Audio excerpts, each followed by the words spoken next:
If you're looking for a Docker server control panel, then you might just be in the right place. Today we're going to have a look at two top dogs in this category. We're having a look at Easypanel, also having a look at Portainer, and we want to know what they actually offer, how they can benefit you, and what features they have. So let's check them out.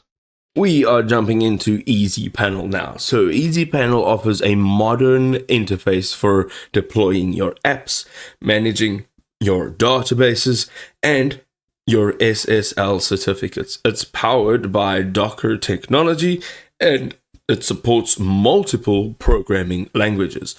As you can see, here is a list of just some of them.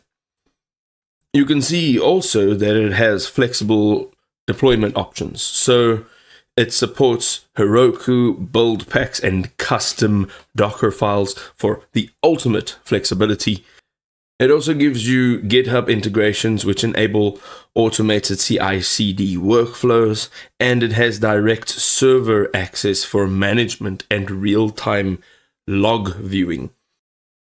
It also features one-click SSL certificates.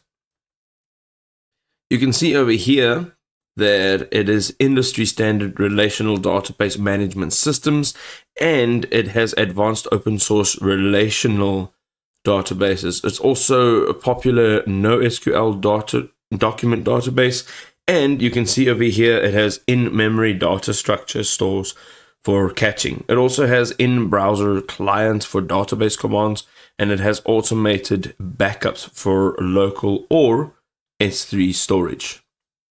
So let's look at Portainer. It has universal container management capabilities.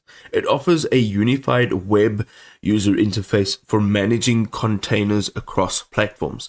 It handles Docker, Docker Swarm, and Kubernetes from one central location. You can deploy in cloud, on-premises, or even hybrid environments with equal ease.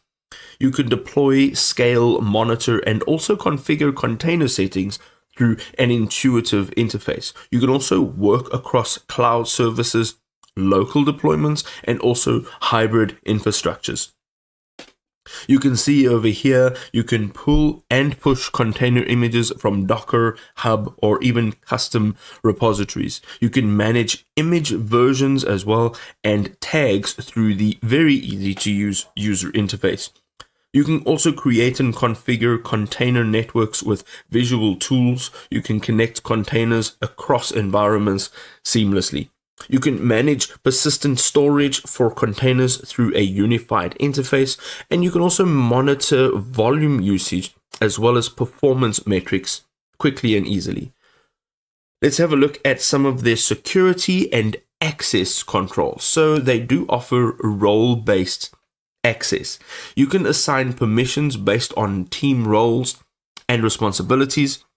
You can control who can deploy, modify, or even view containers. You can integrate with LDAP, OA, or OAuth, and other enterprise systems. It also implements two-factor authentication for additional security layers, and you can track all container actions for compliance requirements. This allows you to maintain detailed logs of user activities. And there you go, ladies and gentlemen, some of the best in this class. My takeaway is always to go and try each and every one of them and see what actually works for you in a real life scenario. Put them to the test, see if they actually work for you. Now, if this really was helpful, you can go ahead and drop us a like to show your support, help us grow our channel. So we'll see you next time. Peace.